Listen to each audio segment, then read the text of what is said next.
So it's more that kind of like death by a thousand cuts kind of a thing for these couples. And it just feels like, here we go again, yet another place that you have disappointed me, or yet another place I've disappointed you, followed by, here we go again, yet another place where you're angry at me. Like, I am doing the best I can. I'm really trying. Why are you always angry? You know, they both feel powerless. The non-ADHD spouse feels powerless to create a more reliable partner, but the ADHD spouse feels powerless to create a satisfied, not angry partner. And, you know, then they fall away from being on the same team.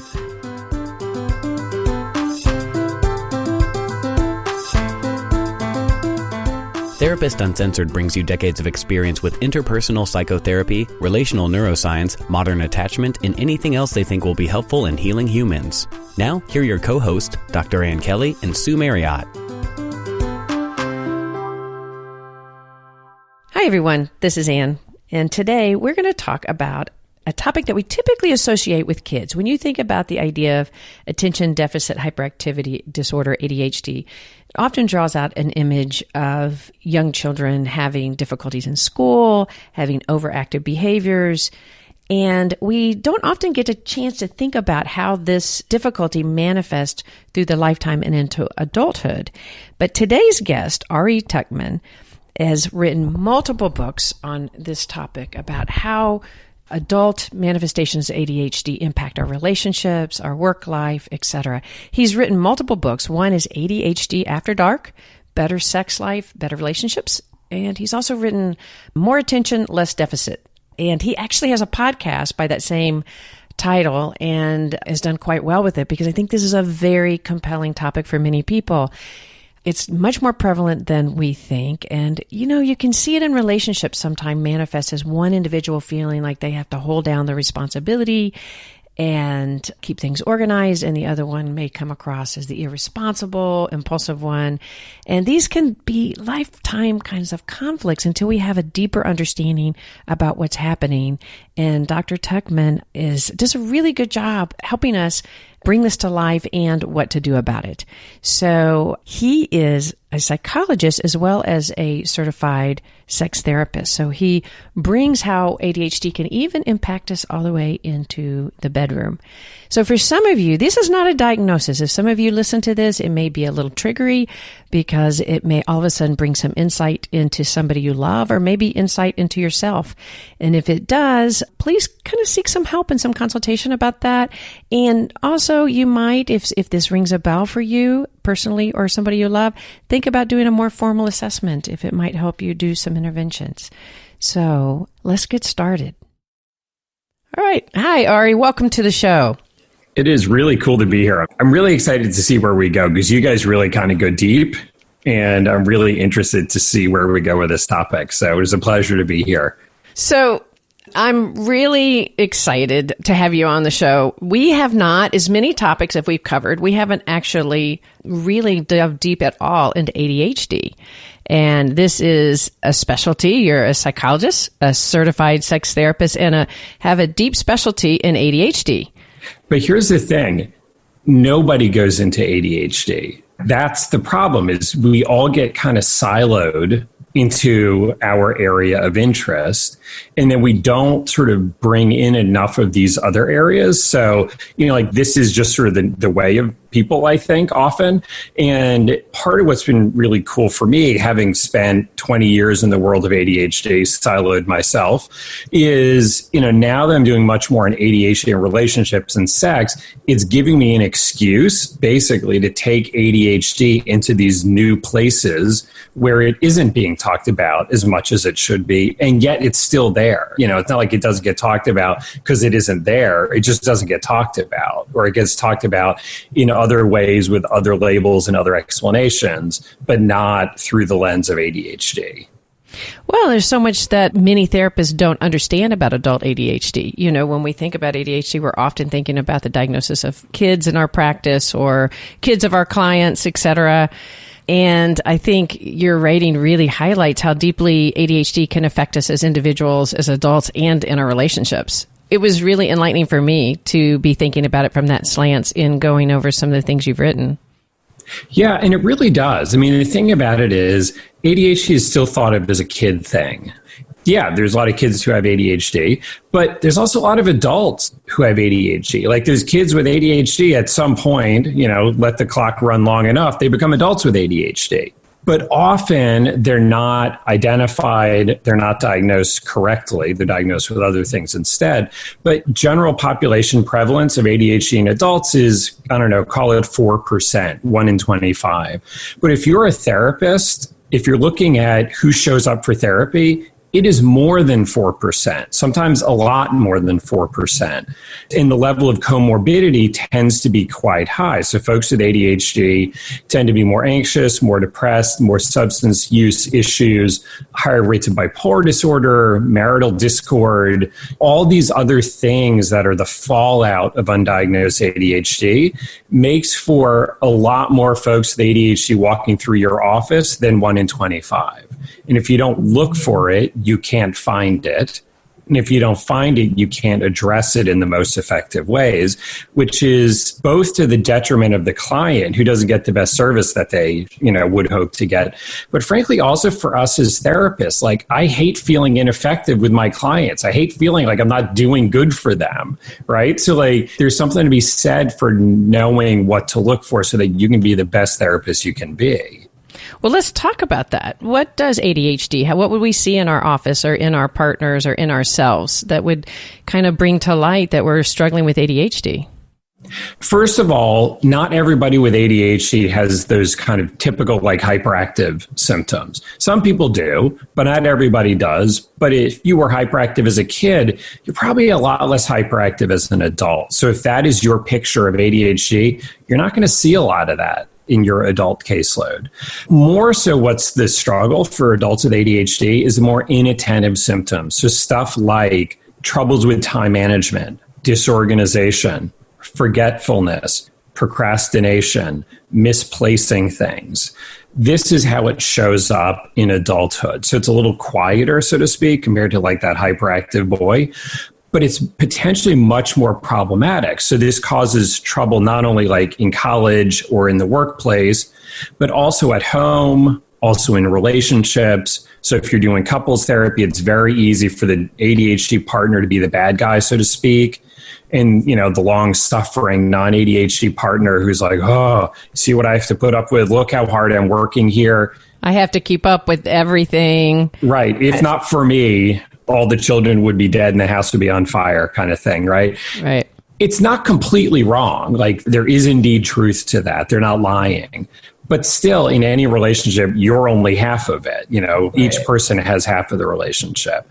But, one of the things, just to sort of slip this in a little bit tangentially, is if you have somebody in your office as a therapist, or if you are a person in the world, if you hear someone say, yeah, my kid with ADHD, or I have a niece or nephew, or some other genetically related relative, you need to go ding, ding, ding, ding, and pause for a moment and say, does this person seem like they might have ADHD?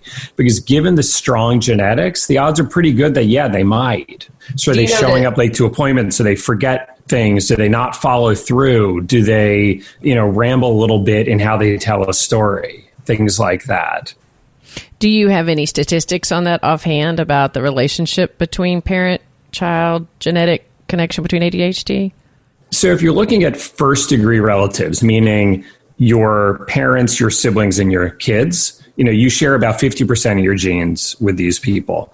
And, like I said, average adult prevalence is about 4%. It's a little higher in childhood, but you're looking at probably about a quarter. So that's like a 5-fold increase at least. Could be even more than a quarter, depending on exactly how you measure it.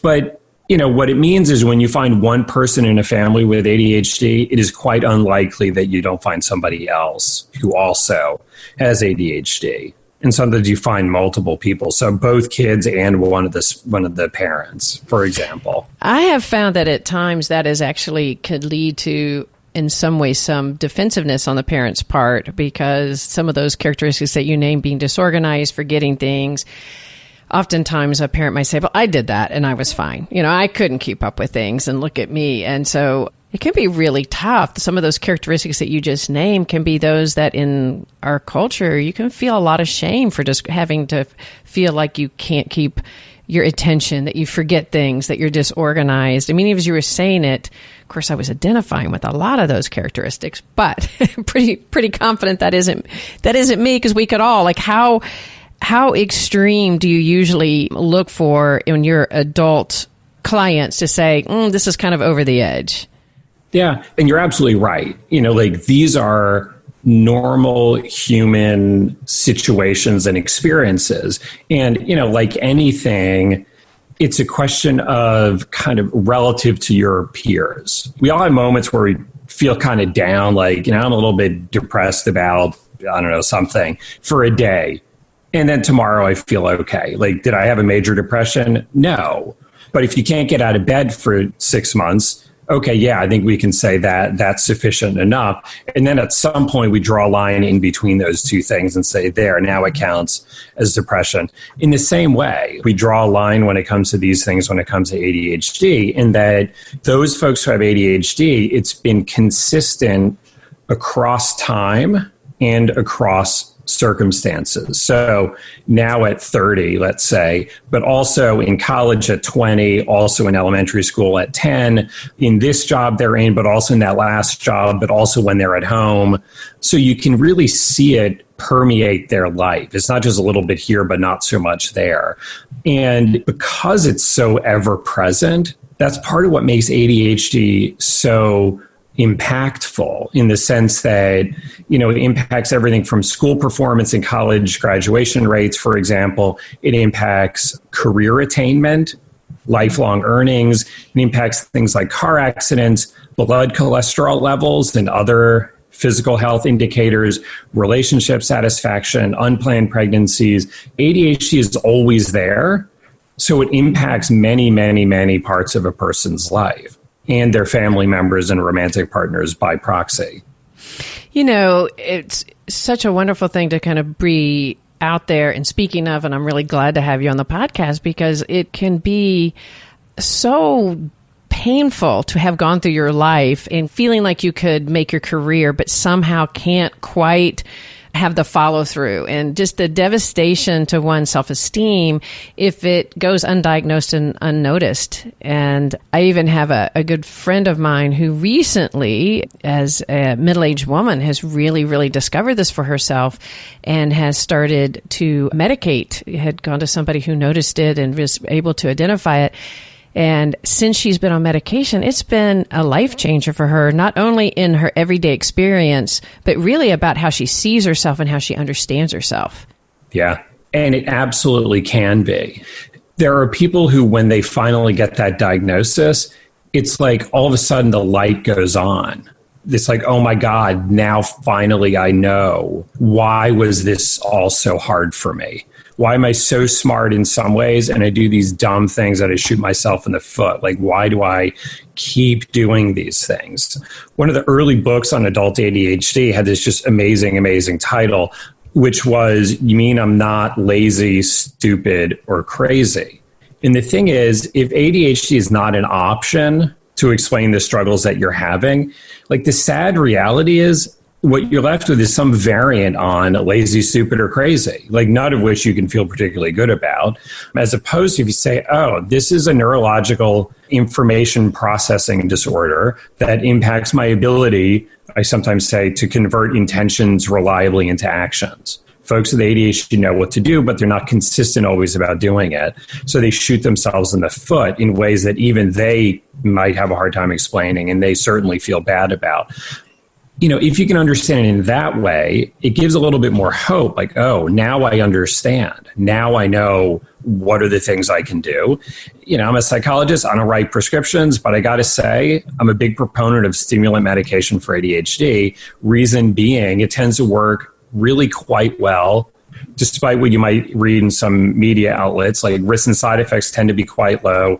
They are not addictive if you use them appropriately, and they actually will for many people, reduce substance abuse problems when you treat their ADHD first. So it doesn't solve all of life's problems, but it kind of puts you in the strike zone in a much better way with the medication, kind of as your friend is experiencing herself.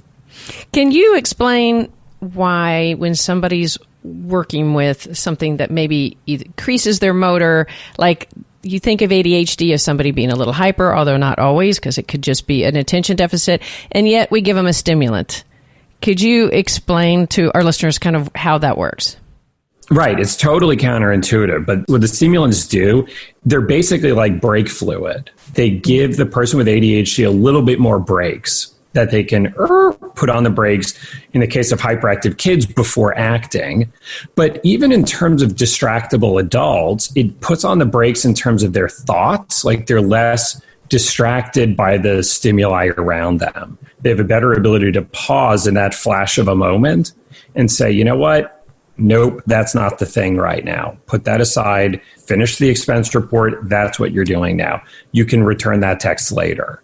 Or walking through the grocery store, oh, right, milk. That definitely, I need milk, not like, oh, right, coffee. We need coffee too. Oh, and as long as I'm here in the coffee aisle, let's see what kind of K-cups they have.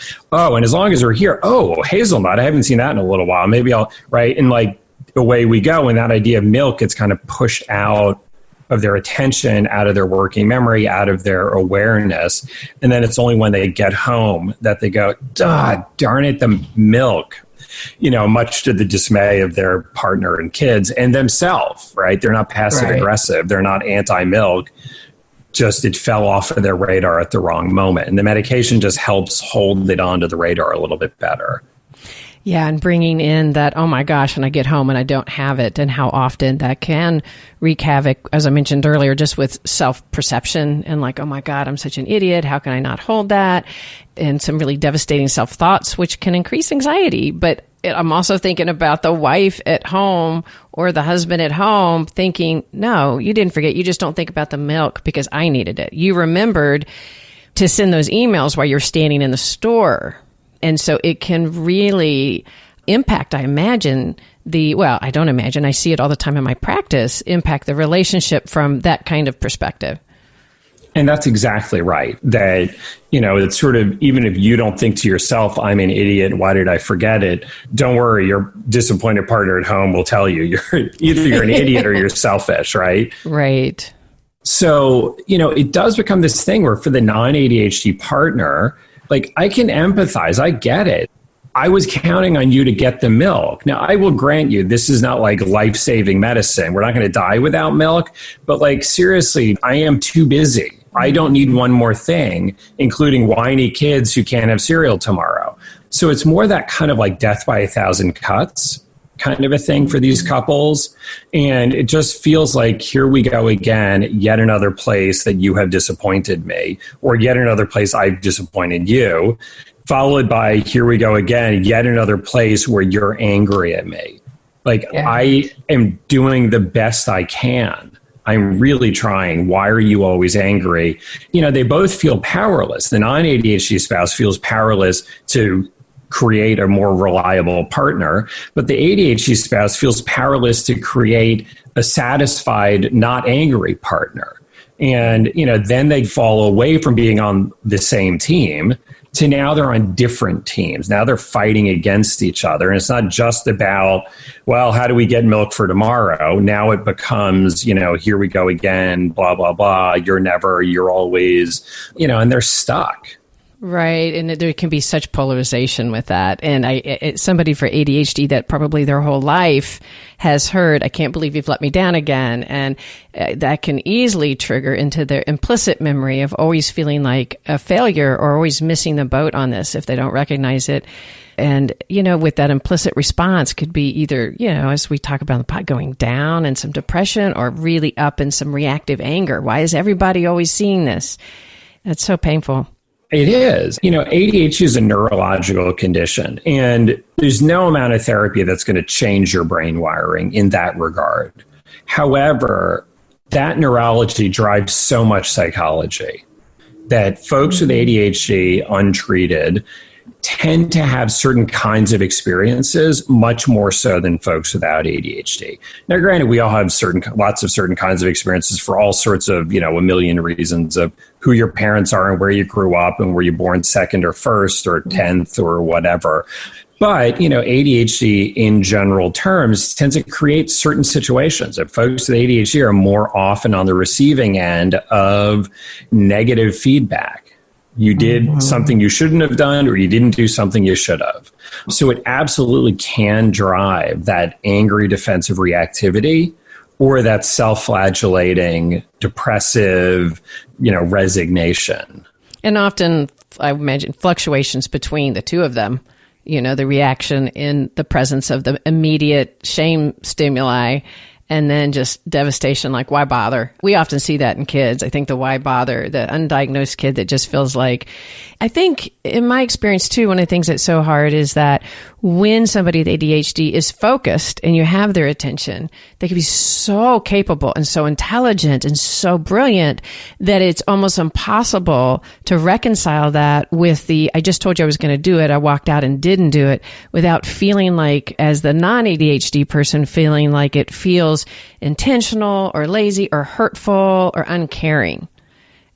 Right. And that right there is it, is that if you were never able to focus really well on anything, then nobody would judge you for it almost. They're just like, oh, well, how he or she is. Oh, well, what are you going to do? But the fact that folks with ADHD, when their brain turns on, when they're engaged, when they're interested, maybe when the heat of the moment is on, whatever, they can be phenomenal. They bring their best to the moment. But the problem is that then they get held to that standard in every subsequent moment. So it is easy for the non-ADHD partner to kind of take it personally. You were so funny and charismatic with that neighbor we hardly talk to. And then you come inside and I lose you in your phone for an hour. How about what am I chopped liver? What's the saying? How about a little attention my way? And it does look like there's a choice being made. And I won't say there never ever is, because folks with ADHD have their terrible moments like we all do, but it's not only a choice, or it's a choice that's also partially influenced by the dynamic. If I'm the person with ADHD, I'm hesitant to approach you because you're too often angry, or it starts out a lovely moment and then somehow we come around to some complaint or criticism or some shortcoming on my part. No thanks, I'd rather hide in my phone. Right. Thinking compassionately also for the non-ADHD partner, if you don't understand that, how painful that is to feel forgotten or to see the entertaining conversation and they walk in and they're on their computer within 5 minutes, that can be really painful and can trigger all sorts of things in the non-ADHD partner. Exactly. It's sort of well, maybe this is as good as I'm going to get. Maybe I don't deserve a better marriage, or maybe this is what marriage is. I don't know. Maybe my friends just don't complain as much about it, but I don't know. Maybe all marriages are sort of like this. So, so much gets kind of provoked in these situations. And there are obviously, as all situations, there are some ways to respond that are better and some ways that are worse. But often the easier ones are worse and the harder ones are better, which is why you and I have a job that doesn't involve doing something else, right? If people were awesome at doing the better, harder things, we'd have to find something else to make a buck. So yeah, I sometimes say that ADHD doesn't create new problems. It just exacerbates the universal ones. So the universal struggles that any couple has of how do we negotiate different desires, different ways of doing things, different ways of being.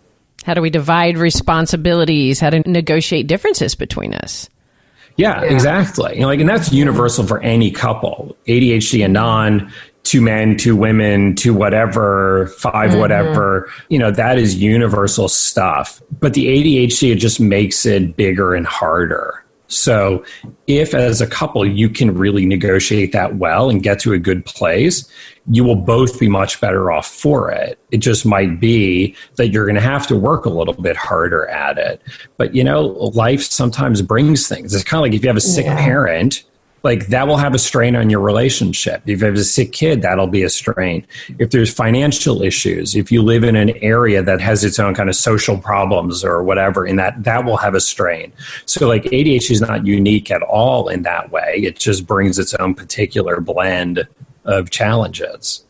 And as the non-ADHD partners, looking at themselves and what are their own personal challenges is such a strong recommendation, right? Like, so your partner may struggle with these kind of deficits that you'll need to work together as a team, but what are your deficits? What do you bring to the table in this more equalizing manner?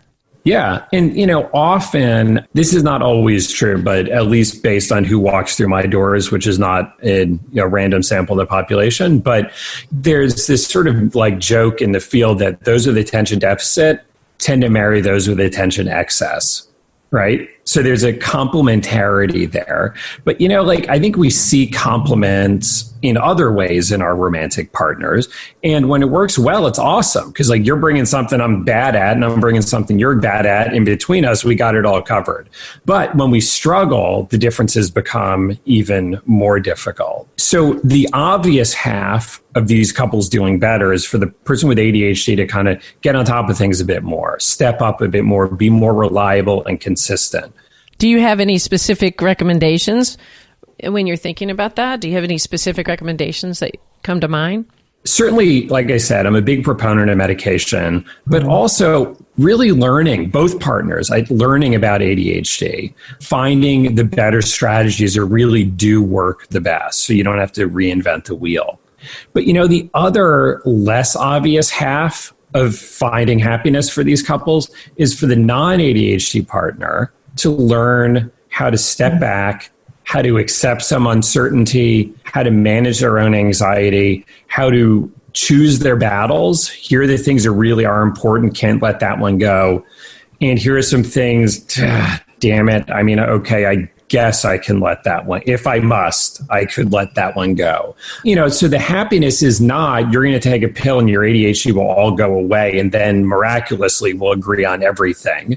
Because the couples with no ADHD, they don't agree on everything. So I don't know why that would be, an expectation. Right. But it's also for the non-ADHD partner to be more clear about, here's what I need from you. I'm going to approach you respectfully, but assertively. I'm going to speak for what I need. I'm going to understand that you might do it a little bit differently. I'm going to be reasonable about my expectations of what do I take on and what do you take on? So let's divide based on who's going to do it best and yet still create a balance in the relationship.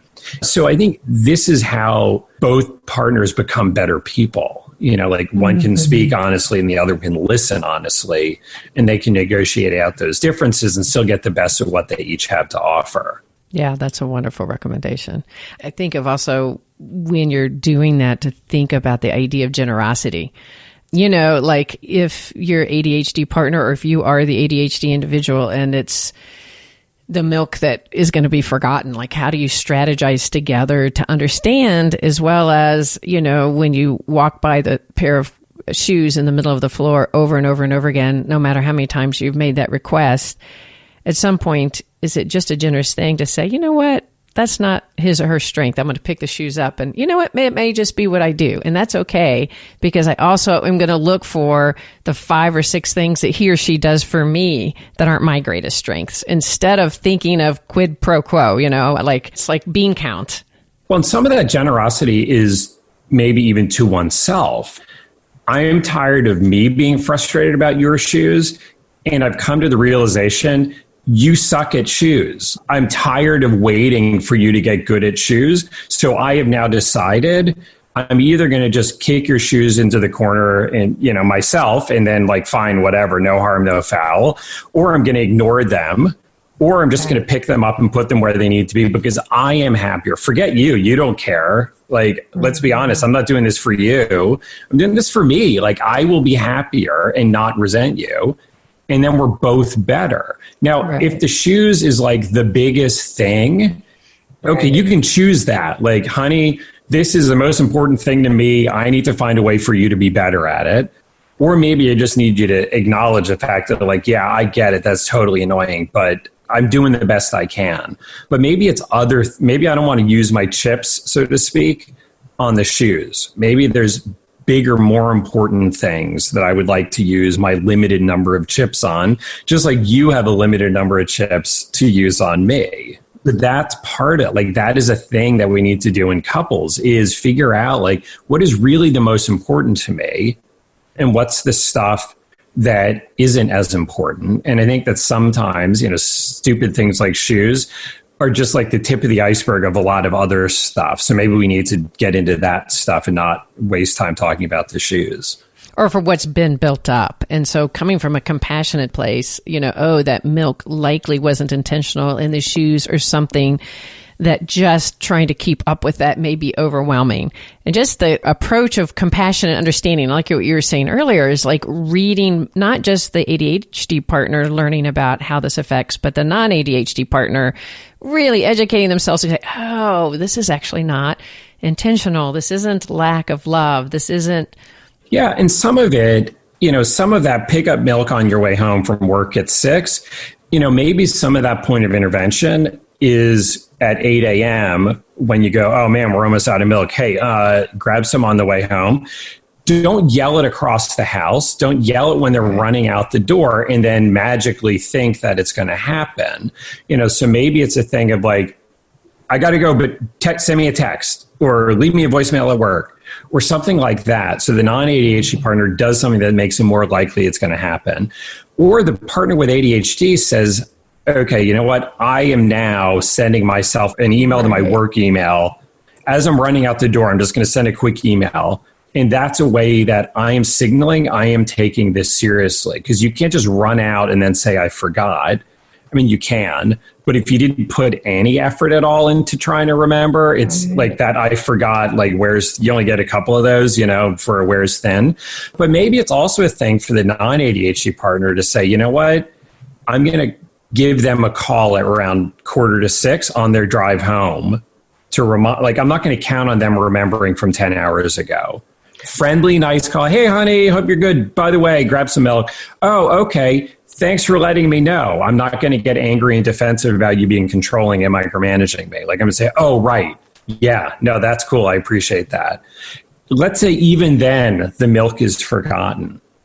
For the person with ADHD to manage their own emotional response to it, their own, shame, disappointment, frustration, whatever, manage their response so they can give it, empathic, like, darn it.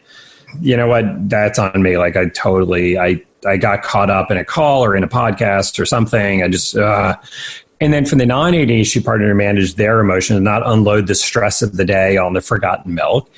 And then we have a question like, do I run out to the corner store and grab a thing of milk? Like, I don't know, maybe, or maybe the answer is, you know what? Forget it. It's not worth it. We'll live without milk for a day. But you're approaching it as a team, right? And that's like, I love what you're saying about as much as we want for the person to have own self-compassion for what they're struggling with and want their partner to really understand, you also want repair and accountability. So hey, you know what? You did ask me and I got distracted. I know that must be hard for you when I do that. I really don't mean to. But one statement of, I know that must be hard on you, that I tend to do that, is not saying, I do that, so quit getting upset at me. It's like, yes, that is a frustrating thing that you ask me and I forget. And the other individual being able, I like to call it on the podcast, like statements of credibility. You forgot the milk because, we still want their own experience. The individual that you mentioned, the one that is overly attentive often ends up with somebody that's lack of attentive, and that overly attentive can forget to actually identify their own feelings unless they're being critical because they're upset. So being able to kind of go, that really actually is hard on me when you forget that. And I totally get that you don't do it on purpose. So you're like, yes, I exist. And so do you. And right there, we've got a team in a way dealing with this together. Well, it's that differentiation and it's holding the two truths.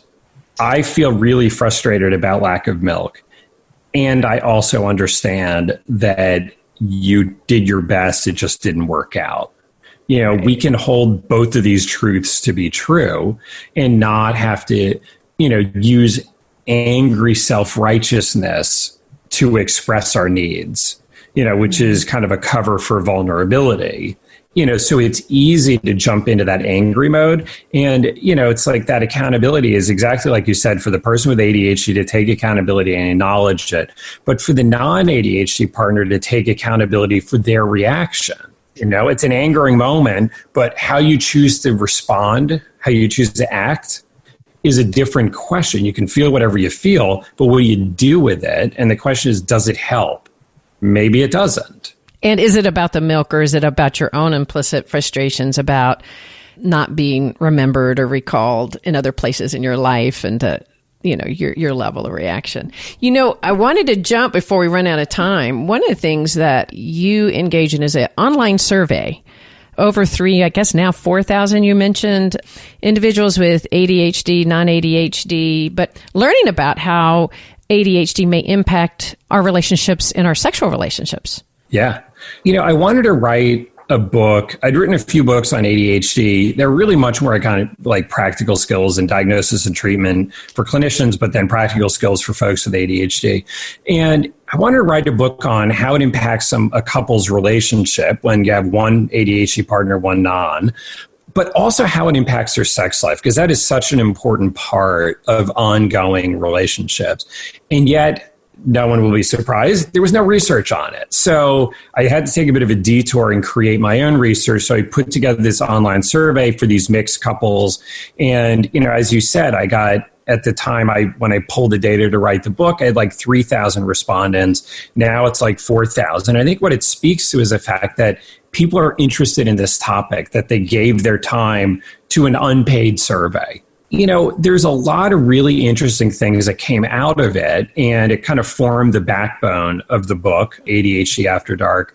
And the premise of the book is that we know that overall relationship satisfaction and sexual satisfaction overlap by about 2/3, give or take, on the person. So the more happy you are in one, more happy you're going to be in the other. And, the thought I have is that couples who are already struggling too much by day do not need extra struggles at night, and can benefit all the more from the good connection, the good feelings that come from, good sexual encounters, especially over the long haul. So if you're feeling good with each other and the milk gets forgotten, like, nobody loves it, but like, whatever, okay, we can move on. But if you're already struggling and you're already feeling disconnected, that milk becomes like the straw that breaks a camel's back. So it's that teamwork promoting aspect of good sexual connection that makes it so important. But obviously, to keep your sex life running well, especially again in long-term relationships, requires doing that important relationship work and that important individual work so that you both become and stay good partners. And as you mentioned that example, like, seeing how we're feeling about our partner and ourselves is so impactful on how we feel sexually. And if you're thinking that your partner can't remember you and forgets and is charismatic with everyone else but not you and doesn't bring the milk, and then wants to have a sexual relationship later, it can be a real block to say, wait, so now you're ready to pay attention to me? Now you're going to give me your focus? I'm wondering if that came out in any of your survey, that kind of dynamic, or what did come out in your survey? I mean, it definitely did. That was one of the issues, is the whole idea of, you don't pay attention to me until you want sex. But also the flip side came out, like, you're angry too often. Like, I don't want to approach you sexually, or I don't feel comfortable being open about my fantasies, or, I don't feel generous when I'm not in the mood. One of the things that was really interesting is, I asked people lots of, 72 questions. I asked them lots of questions, which enables me to do all sorts of really interesting analysis. One of the things that came out is the couples who felt that their partner was putting in the most effort on managing ADHD, meaning their ADHD, the partner's ADHD, whatever, those who felt their partner was putting in the most effort had sex 2/3 more often than the folks who thought their partner was putting in the least amount of effort. So basically from once a week to about almost twice a week. Obviously, that is a proxy measure. Like, if you think your partner is being a good, generous teammate and working hard in this particular way, they're probably working hard in a lot of other ways. And by the way, if they're working hard, it's because they also think that you're working hard. Like, ain't nothing for free, So these are the couples who both put in the effort. They're generous in bed. They're generous outside of bed. They work well together. Their sex life is a positive part of an otherwise positive relationship. So there's a lot to be gained by working on your relationship if you want a better sex life. And there's a lot to be gained by working on your sex life if you want to have a better relationship. Yeah, no, that makes a lot of sense. What specific things did you feel like you learned? Were you surprised by any of the data with these couples? Any outcomes that you were surprised by? One of the things that was really surprising to me, well, there's so much stuff. But one of the things that was surprising to me was the idea that, the kind of common chestnut, so to speak, was ADHD folks would benefit from having a little bit of medication on board during sexual encounters. And that it would help them focus and be less distracted, maybe a bit less impulsive, a little more aware of their partner. So in theory, that all makes sense. Reality, based on what people said, was not necessarily. There were some people who did find it helpful. There are some people who found it not so helpful. And most people, like 43%, found it neither helpful nor unhelpful. On the one hand, if you are someone who, let's say, gets too distracted during a sexual encounter, makes it harder to focus and therefore reach orgasm, fine, a little bit of medication might be helpful. If you're someone who finds that it's hard to get to the sexual encounters, to kind of mentally transition into that sexual mode, maybe a little medication is helpful. But what was interesting was when I asked people about the 25 potential barriers to a better sex life, good news is the 5 smallest barriers were all related to various aspects of enjoying the encounter itself. So once you get there, it's usually pretty good. The biggest barriers were related to either not enough time or energy for sex or not enough good feelings towards each other for sex. So the way that ADHD impacts a couple's sex life is less about the sex itself and more about what happens before and after the sex that makes people want to have sex again. How do you see that is different from any couple out there that it maybe not be struggling with ADHD, like the amount of time and the good feelings? Did you find anything unique about specifically ADHD that stands out more? So I think in general, it's that exacerbation of the universal. Any busy couple, time, energy is always going to be an issue, and good feelings in the sense of like, I'm so stressed out. I wish you would step up so I could be less stressed out, except of course you're wishing the same about me. So that's just a same old thing for every couple, except, the house on the block where one partner has ADHD will feel it more so, and therefore need to be that much more diligent about how they manage that stuff earlier in the day so that there is time or energy to have sex that night or in the morning or whatever, But the way that ADHD impacts a couple's sex life during the sex itself, it was interesting. This was a thing that I didn't predict it, but I'm also not surprised knowing what I know about ADHD generally. So in the survey, I had 12 questions that asked about some aspect of what I sort of lumped together and called sexual eagerness. So things like desired sexual frequency, masturbation frequency, porn use frequency, how do they feel about their own porn use, how do they feel about their partner's porn use, self-ratings of kinkiness, history of or desire for consensual non-monogamy, infidelity, blah, blah, blah, right? So 12 questions total. Those with ADHD, keeping gender constant, rated themselves higher on 10 out of 12 and tied on the other 2. So folks with ADHD are just as, in general, they are more influenced by the stimuli in the world around them and more influenced by their own thoughts inside their own head. They are also, it seems, based on this data, more attuned to the sexual stimuli in the world around them and sexual thoughts and desires within their own head.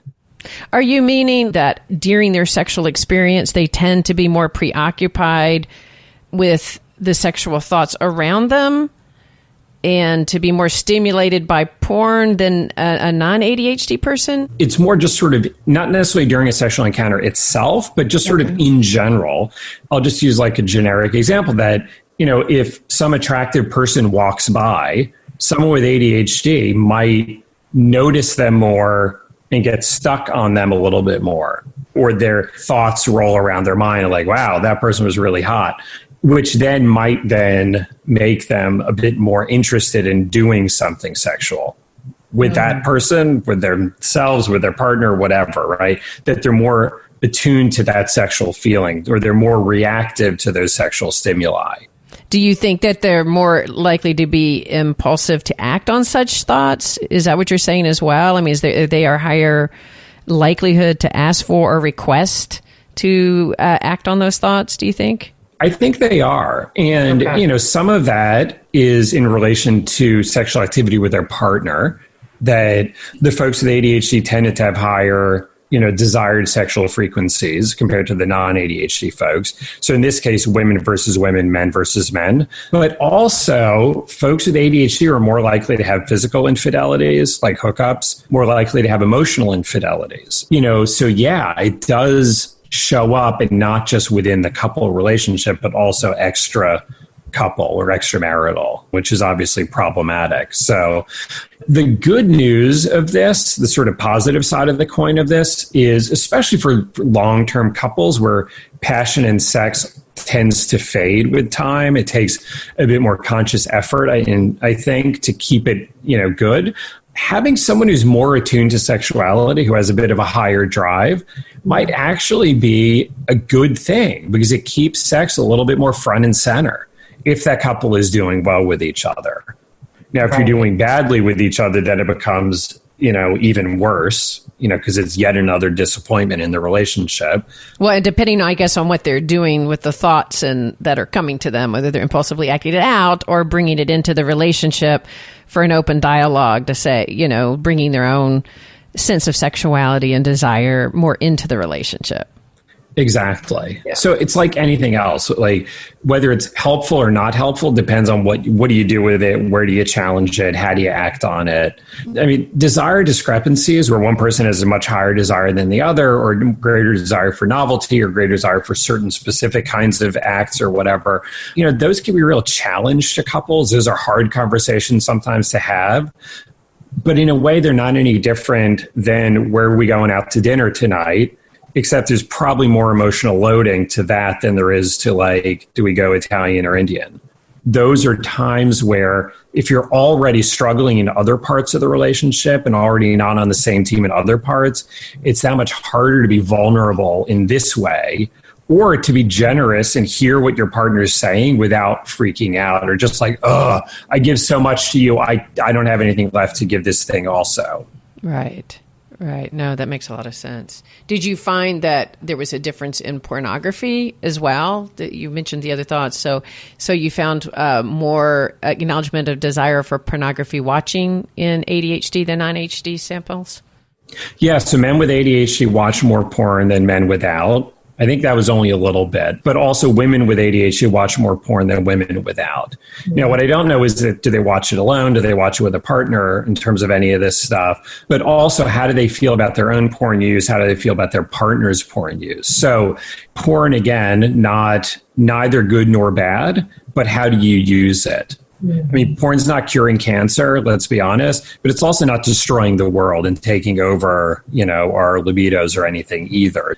So again, an important place for couples to be able to talk, to be able to understand each other, to be able to create a sustainable agreement and then live that sustainable agreement.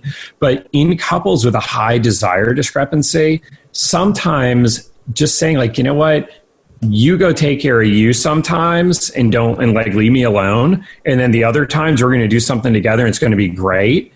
That's actually a pretty good solution for a lot of couples, Now, whether or not porn is a part of that is maybe a little bit of a different discussion, where there's some generosity to be had. Like, I'm not up for the full production, with the fireworks and the lights and the rockets and the band and everything else, but I'll pitch in somehow in some way to your sexual experience. And the happiest couples were much better able to be sexually generous when not in the mood themselves, which I think is it's a reflection of generosity in other ways, that they're receiving generosity in other ways. Well, and also if they're, just as we spoke before, if it's a discussion that feels non-shaming and more like a team and a connection rather than kind of a shaming process, I can't believe you're asking me when you don't do anything for me, et cetera, et cetera. So broadening the dialogue around this is huge. And I think just like a quick add-on on that is shaming drives secrecy in that case, because the person who has the desire is not going to bring it into that kind of a shaming response, or if they're being shamed in other ways. But at the same time, secrecy tends to bring fury. I can't believe you, blah, blah, blah. So, it makes a bad situation worse. So I think it comes down to integrity of the person who, in this case, maybe wants to watch porn or wants to whatever, takes a hard stand and says, you know what, I know you don't like this, I know you don't get it, but this is important to me, and I think we need to talk about it because I don't want to do it without you knowing it. I don't want to do it behind your back. That's not who I want to be. And then for the partner who's on the receiving end to say, this scares the hell out of me, or I think it's terrible, or I think you're terrible, or I don't get it, or I don't know why you need it, but like, I'm going to keep my head on and we're going to actually talk this through. Yeah, and maybe it means being good to each other in some other ways too. Mm-hmm. But talk it through using your own values and hearing each other's understanding. I like what you're saying, instead of the secretness or things going underneath the surface. And do you find in your work with couples with non-ADHD and ADHD couples, do you find sexual conflicts higher than in the regular population that you see, maybe that's not struggling with ADHD? I think it is. I think if I had to say one or the other, I say yeah. And I think it's just the reflection of the other relationship struggles that they have makes it harder for them to connect sexually. Because they're not connecting sexually, then it comes back to the relationship. Right. Do you think it is also, though, some of the report that you're saying that somebody with ADHD tends to want more stimulation? I guess that's me summarizing a lot of results that you found, but wanting more stimulation or being responsive to more stimulation, and that creating a sense of a potential disconnection if not handled well. Right. So this is actually a really interesting thing, is that when the woman has ADHD, and therefore, on average, a higher sexual eagerness, and with a man who doesn't have ADHD, their level of sexual eagerness is more similar. Whereas when it's the guy who has ADHD has the highest level of sexual eagerness, and the non-ADHD woman out of these 4 types of people in my survey has the lowest sexual eagerness, those folks struggle much more. Because it's a much bigger difference to bridge. And when the woman has ADHD, they have sex 25% more often than when the man has ADHD. I think some of it is this sexual eagerness stuff that the couple, when the woman has ADHD, is more similar to each other. I think some of it also has to do with when the man has ADHD, the woman is more likely to feel burdened by picking up the additional slack in the relationship, to feel more neglected, to feel like her needs aren't being met. And either because whether she's pissed or just because she's tired, there's just less of her energy goes into their sex life. Did you find anything about same-sex or non-binary couples, transgender, any results in that direction? Unfortunately not. I did make the survey open to same-sex couples, and I just didn't get enough responses to be able to do any meaningful statistical analysis. So I can't comment directly. I think the cop-out obvious answer is very much of this still applies to those couples and also very much doesn't. So I think that's kind of where we're at, which is like the non-answer. Okay. Well, for those out there that are listening and going, oh my gosh, I think this sounds like me, or this sounds like my partner, what would you recommend? What were the first steps? I think first step, go to the CHADD site, chadd.org, which is the National ADHD Organization, and really look at whether, they have a lot of information about ADHD. On my website, adultadhdbook.com, I also have a lot of information about ADHD. So whatever reputable place you get it, definitely educate yourself about it. And even if you know about ADHD and you've been diagnosed 15 years ago, still educate yourself about it, educate your partner about it, work together on it. Definitely, the more you know, the better off you're going to be. But I think also, if it's impacting your relationship and your sex life, I've got a bunch of stuff on my website there. I've got some recordings and I've got my book, ADHD After Dark. Like, this is important stuff. It's serious stuff. And, if you have a partner who's maybe not so down on this whole ADHD thing, maybe talking about it from this perspective and that they're going to have more sex if you work better together. I don't know. For some people, maybe that's a convincing sales pitch when nothing else was. When nothing else was. Okay. And I guess going to get assessed. I think your amount of information that you have is really going to help people get insight to whether this really applies to them and may motivate them to go and get a formal assessment through a psychologist. Yeah. Yeah. Most adults with ADHD are not diagnosed. There's lots of them out there. They often get diagnosed from their kids. Kid gets diagnosed and one parent says, that sounds familiar. Well, what I hope is that more parents hearing you, reading your books, or listening and getting educated on these things, it takes the shame out of it, it takes the stigma, and increases the motivation to say, this actually could really make a difference in our lives rather than something to avoid. Right. Definitely. Exactly. All right. Well, we will have all of your information on our show notes. So if anyone wants to reach out to you directly, where should they reach out to you? Really best place is, check out my stuff on adultadhdbook.com, and you can send me an email from there. So That's an easy way to do it. All right. Thank you so much for joining us. It was just a really, really enlightening, and what an important topic. So we might be coming back to you to hear more in the future, to go maybe even deeper into your book on ADHD After Dark, Better Sex Life, Better Relationships. What a great title. Well, it was great to be here. I feel proud to be part of your esteemed guest list, and just to be, spending an hour talking to you was awesome. All right. Thank you so much for joining us today. Really enjoyed that discussion with Dr. Tuckman. I hope you did too. Be sure to check out the show notes, and there you will find all the information about him, including his list of books, his podcast, and any information about getting a hold of him. If this is a podcast episode, or in general, if you find Therapist Uncensored helpful, please rate and review and send it to anybody else that you find might find this information truly helpful. And I'd like to do a big shout out to our Patreon members. And those of you that have been able to support us during all this time, we sure appreciate it. It's a labor of love, and your support helps keep us rolling. And for those of you that might be able to become a member, get closer access to us, but also just help support us getting security out one episode at a time, far and wide, which we need a lot of right now, we'd really appreciate it. You can jump on our website at www.therapistuncensored.com, and you'll find all the information about becoming a Patreon member there. All right. Thank you so much for joining us, and we'll see you around the bend.